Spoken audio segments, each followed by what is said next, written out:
How to change Roblox keyboard controls. Let's get started.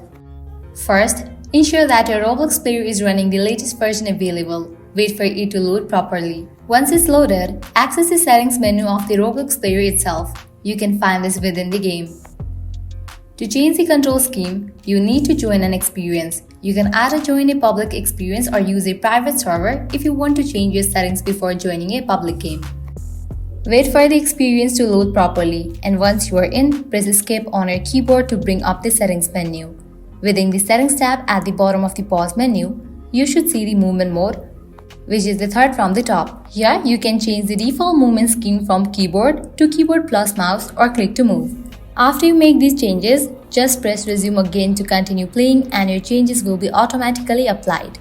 I hope this video was helpful in showing you how to change Roblox keyboard controls. If it helped you, please be sure to leave a like and subscribe for more quick and easy tips. Thanks for watching.